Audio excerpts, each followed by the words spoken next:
तो फिर ऐसे में एक ही कानून के तहत उन्हें कैसे एक ख़ास उम्र में हम स्कूल में दाखिल होने पर मजबूर कर सकते हैं? तो माहिरीन के मुताबिक छोटी उम्र के जो बच्चे हैं उनकी वजह से बच्चों पर पड़ने वाला जो दबाव है बाज़ औक़ात सारी ज़िंदगी उन्हें पढ़ाई के मैदान में कमज़ोर कर देता है, जबकि ज़्यादा उम्र होने की वजह से बच्चा अपना कीमती वक्त भी ज़ाया कर देता है। तो बच्चों को किस उम्र में पढ़ाई शुरू करवानी चाहिए? स्कूल जाने से पहले बच्चों का माइंडसेट कैसा बनाना चाहिए? कौन सी आइडियल सिचुएशन है, ये कौन सी आइडियल एज है जब बच्चों को हमें स्कूल में दाखिला करवाना चाहिए? इस पर आज हम बात करेंगे।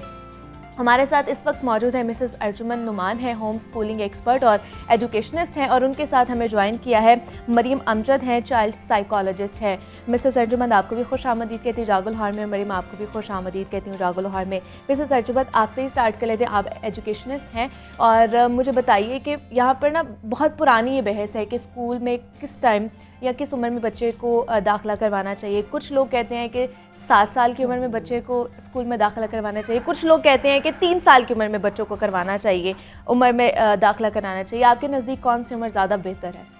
सबसे पहले अस्सलाम वालेकुम। वालेकुम सलाम। इसमें अगर हम दुनिया में स्टडी करें और देखें कि जितने इस वक्त सिस्टम्स मौजूद है एजुकेशन के हवाले से, उनमें से कामयाब तरीन जो इस वक्त सिस्टम मौजूद है वो फ़िनलैंड का है। ओके। और फ़िनलैंड की गवर्नमेंट की तरफ से जो बच्चे को स्कूल भेजे जाने की उम्र है वो 9 साल है, और 7 इयर्स का उनका स्कूलिंग प्रोग्राम है जो 16 साल की उम्र में मुकम्मल हो जाता है। अच्छा। और ये हम देखते हैं कि और उन्होंने उसके अलावा जैसे वर्किंग मदर्स हैं वो जल्दी भेजना चाहती हैं, तो उन्होंने उसके लिए डिफरेंट सिस्टम्स डिवाइस किए हैं। ठीक है। किसी फॉरेस्ट में एक स्कूलिंग एनवायरनमेंट, कंट्रोल्ड एनवायरनमेंट दे दिया जिधर बच्चा जा रहा है, पौधों को देख रहा है, दरख्तों पे चढ़ रहा है, नेचर के साथ इंटरेक्ट कर रहा है, बट उस पर पढ़ने का कोई प्रेशर नहीं है। और ये जो फ़िनलैंड का सिस्टम है ये इस वक्त माना हुआ इस्टेब्लिश द बेस्ट सिस्टम है, और उसने अपनी रिसर्च के बाद जो एज मुतय्यन किया है वो 7 to 9 ईयर्स। ओके। इसको अगर अब हम अपने दीन से लिंक करें तो हमारे दीन में क्या है, 7 साल की उम्र में बच्चे को नमाज पढ़ना सिखाओ, और बेंचमार्क नहीं बना दिया कि 7 साल में वो शुरू करना पढ़ ले नमाज, मतलब वो फिर 10 साल की उम्र के बाद सख्ती करो। 3 इयर्स का टाइम पीरियड दिया। अच्छा। कि उसमें उसको उस एजुकेशन पर लेकर आओ कि 10 साल की उम्र में वो फिर रेडी हो कि वो नमाज पढ़े। अच्छा। सो जो एज वाइज रिस्ट्रिक्शन है, जैसे आपने शुरू में बात भी की कि डाइवर्सिटी है बच्चों की पर्सनालिटी में, उनकी शख्सियत में, उनकी एबिलिटीज़ में, उस डाइवर्सिटी को एक्नॉलेजमेंट मिलनी चाहिए। अच्छा। जो स्कूल का सिस्टम है वो सब बच्चों को एक ही लेवल पर एक्सेप्ट करता है और एक ही तरीके से लेकर चलता है। बिल्कुल बिल्कुल। जैसे मैंने एक कॉमिक है बहुत फेमस हुआ था कि उसमें मंकी है, फिश है, लायन है, और वो सबसे कह रहे हैं कि ट्री क्लाइंब करो।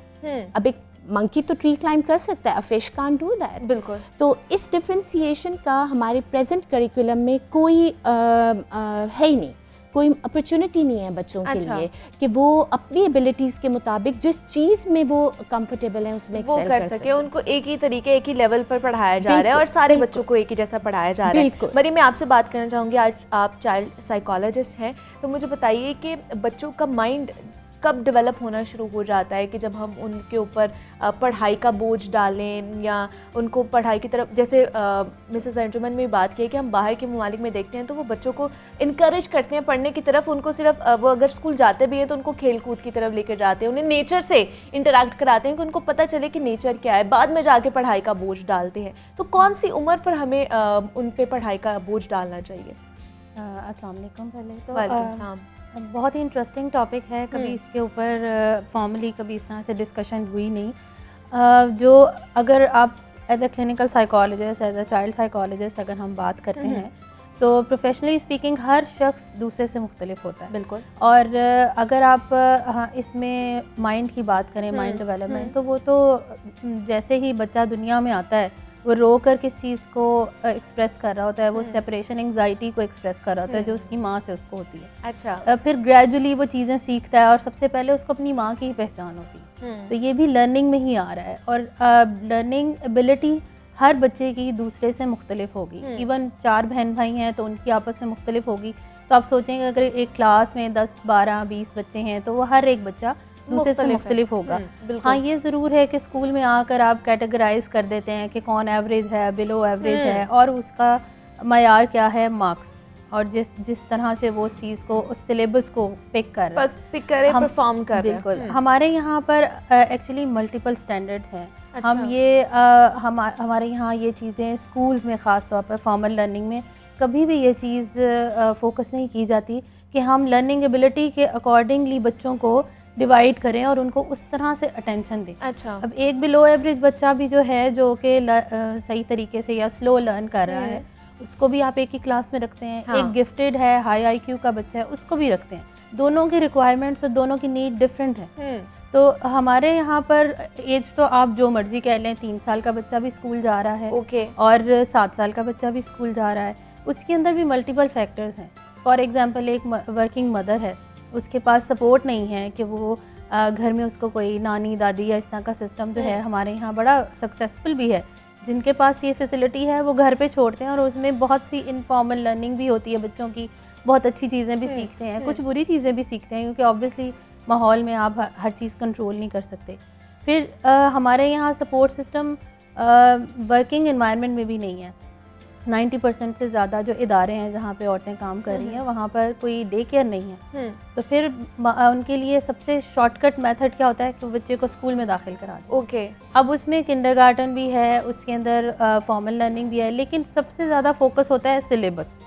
हर जगह एक सिलेबस दिया हुआ है कि इसको हमने फॉलो करना है हर सूरत में। हाँ। हम ये नहीं देख रहे कि बच्चा ज़िंदगी के डिफरेंट असूल, सोशल स्किल्स जिसको हम कहते हैं, वो सीख रहा है या नहीं, वो मैनर सीख रहा है या नहीं, वो डिसिप्लिन को हम सिर्फ ये कहते हैं कि टाइम पे स्कूल आना है, टाइम पे स्कूल जाना है, टाइम पे सिलेबस ख़त्म करना है, दैट्स इट। हम ये नहीं उसे बता रहे कि उसने बातचीत किस तरीके से करनी है, उसने अपनी बारी का इंतजार कैसे चीज़ें जो है हमें, अगर वो 3 साल की उम्र में जा रहा है, अगर उसको डाल दिया किंडरगार्टन में, तो उसको हमें ये चीज़ सिखानी चाहिए, ना कि उसको सिलेबस की तरफ डाल देना चाहिए। इस पे क्या कहेंगे आप मिसेस अर्जुमन? डेफिनेटली, और इस बात को मैं फॉर करूंगी क्योंकि मेरा अपना पर्सनल ये एक्सपीरियंस है। मेरी एक बेटी को मैंने ग्रेड 2 में स्कूल में करवाया। अच्छा। और ग्रेड 2 से पहले तक का जितना सिलेबस था विद द टीचर्स हेल्प मैं उसे 2 महीने में कवर कर लिया।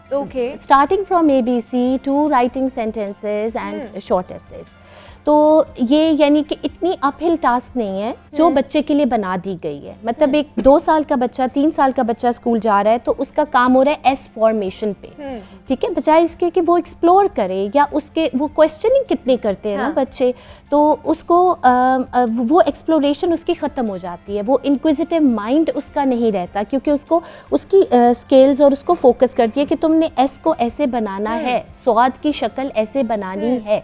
मगर वो जो एक नेचुरल इंक्विजिटिव माइंड है वो कहीं फिर पीछे रह जाता है। और इसमें मैं एक फैक्टर ज़रूर चाहूँगी कि जब हम एक बच्चे की बात करते हैं ना, तो फिर हम देखते हैं बच्चे की नीड क्या है। ठीक है। अब जैसे इन्होंने भी बताया, मरियम ने भी, कि वो माँ के पास रहना चाहता है। आप उसे दुनिया की कोई भी चीज़ ऑफ़र कर दें तो वो बच्चा माँ से अलग नहीं होना चाहता। तो उस वक्त उसकी जो नीड है वो एक इमोशनल नीड है। इवन वंस अगेन मैं रिलीजन को रेफ़र करूँगी कि उसमें जैसे फॉर एग्जांपल माँ बाप का कॉन्फ्लिक्ट होता है तो कहा जाता है बच्चे को तो माँ से नहीं ले सकते, क्योंकि उसकी एक नेचुरल नीड है, उसकी ज़रूरत है सिर्फ माँ के साथ रहना, उसके अलावा कुछ भी नहीं। सो अगर डेफिनेटली वर्किंग मदर्स हैं तो उस माँ की मोहब्बत और उस इंक्विजिटिव माइंड को आंसर करने के लिए एनवायरनमेंट को रेसिप्रोकेट करना चाहिए, ताकि एक माँ के लिए वर्किंग लाइफ इनेबल हो सके, ताकि वो जाकर अगर वो कोई और काम करना चाहती है तो वो कर ले, बजाय इसके कि वो स्कूल के एक स्ट्रक्चर्ड एनवायरनमेंट में उसकी एबिलिटीज़ को लिमिट किया जाए।